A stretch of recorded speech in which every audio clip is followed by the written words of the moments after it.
ত্রয়োদশ জাতীয় সংসদ নির্বাচন ও গণভোটকে ঘিরে বগুড়া জুড়েই বইছে উৎসবের আমেজ। নির্বাচনের দিন যত ঘনিয়ে আসছে ততই বাড়ছে ভোটারদের আগ্রহ। চায়ের দোকান কিংবা হাটবাজার সবখানেই আলোচনায় আসন্ন গণভোট ও জাতীয় সংসদ নির্বাচন। ভোটের প্রচারণায় ব্যস্ত প্রার্থীরা আর ভোট দেওয়ার প্রস্তুতিতে ব্যস্ত ভোটাররা।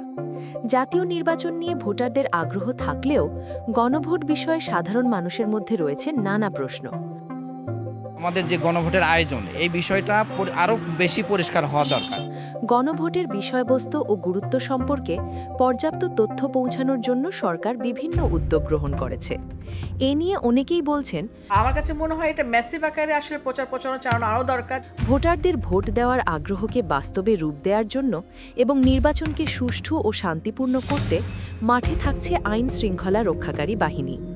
দেশবাসীকে একটি সুন্দর নির্বাচন উপহার দেওয়ার জন্য সেনাবাহিনী, পুলিশ, বিজিবি, আরএবি, আনসার, প্রশাসন সম্মিলিতভাবে কাজ করে যাচ্ছে।